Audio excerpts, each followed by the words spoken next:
qofka sameeyey jaamacaddani waxa uu ka soo jeedaa nambarkiisana waa kan, waa nambar urduna. Emailkiisana waa kan, waan haynaa. Halka uu ku nool yahayna iyo magaalada uu ah halkan.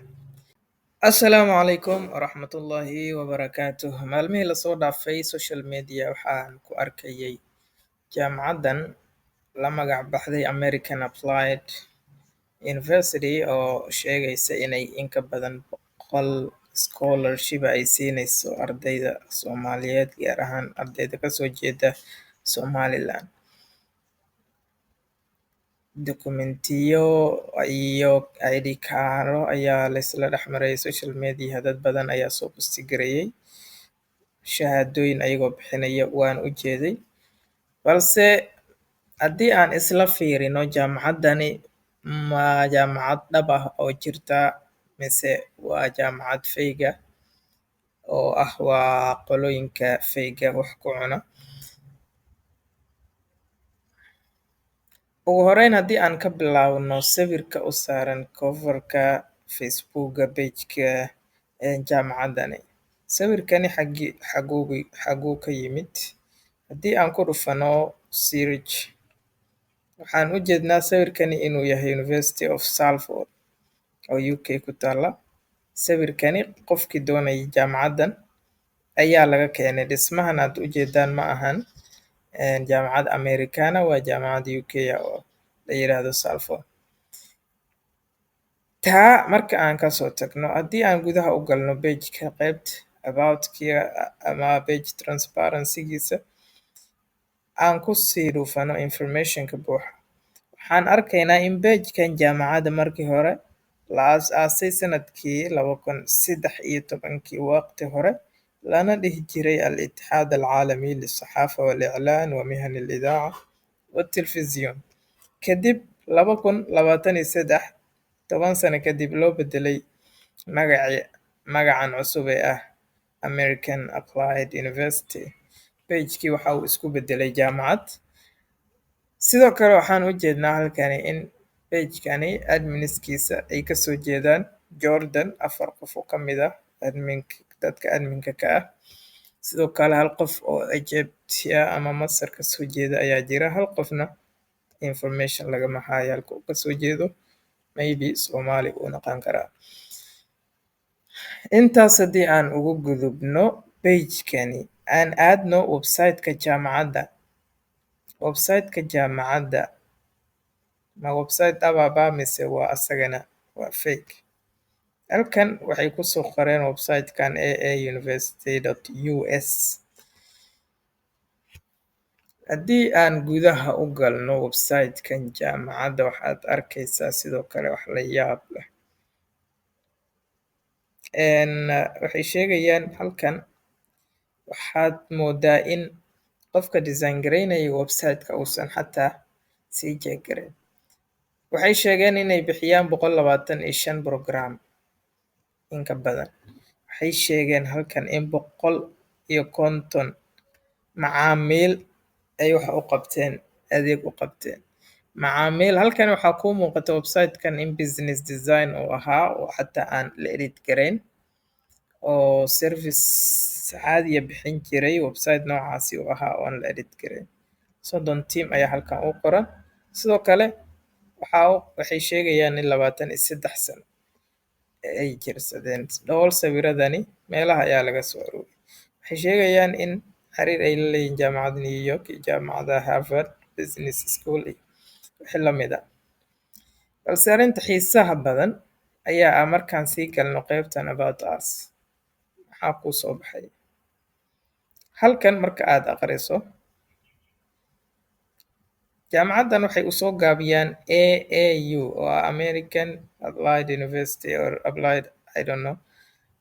Halkan waxay sheegeen markay sii marayaan, Al-Ain University believes that access to the higher education is a functional. Al-Ain University. Al-Ain halkan maxaa keenay?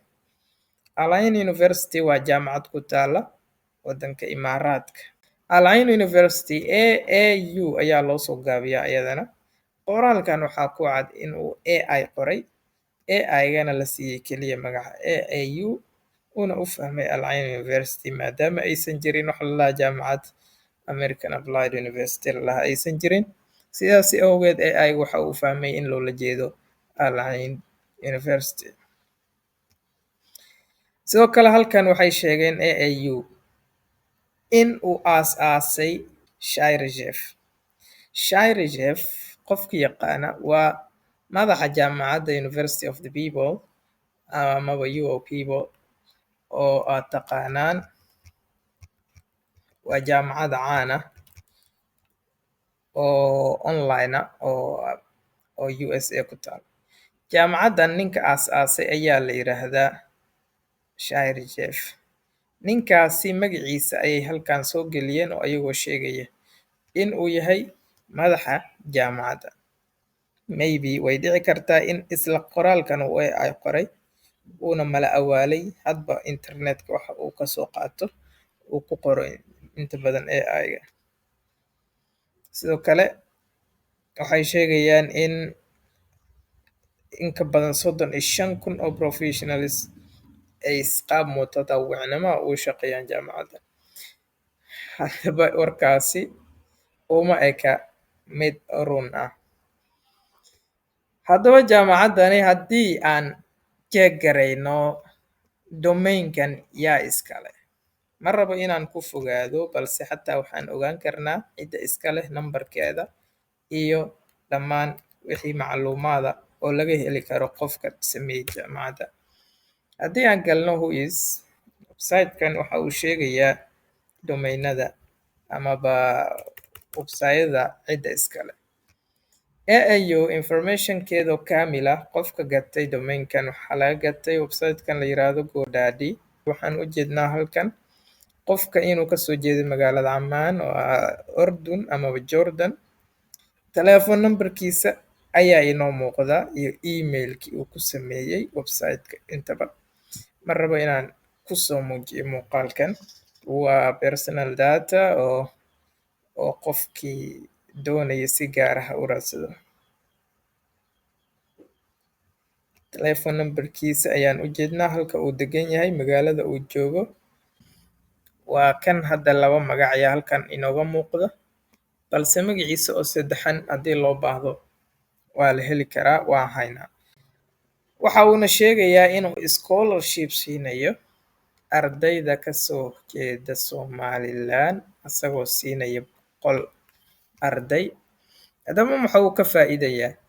Inta badan jaamacadaha noocani waxay sameeyaan feyga ah, waxay dadka ka qaadaan waxay ugu yaraan registration fee iyo other charges iyo waxyaabo noocaasiya, taasoo hadday isku dhufsadaan uu qarash weyn halkaasi ugu soo baxayo ayagoonan qaban wax maxaa la dhihi jiray adeegyo kale ah. Haddaba waxaan ugu digayaa dhammaan ardayda Soomaaliyeed inay iska ilaaliyaan website-yada noocani iyo qoraaladan Facebook-ga dadka sheegaya in ay ku siinayaan scholarship amaba sheegaya inay bixinayaan PhD iyo master iyadoo aanan ahayn jaamacado rasmi ah oo la yaqaano. Ka digtoonaada ayaan leeyahay. Haddii uu jiro qof dhigtay jaamacaddani uu macluumaad ka wanaagsan inta aan anagu halkan kusoo bandhignay ciddii ka haysa, hana la soo wadaago, hana la soo xiriiro, hana u caddeeyo mushkiladda halka ay ka jirto iyo xaqiiqda jaamacaddani. Khayr ayaan idin rajaynayaa dhammaan dhegeystayaasha iyo daawadayaasha Qanaadiil. Khayr badan ayaan idin rajaynayaa. Ku xirnaada Qanaadiil mar walba. Asalaamu calaykum waraxmatullaahi wabarakaatuh.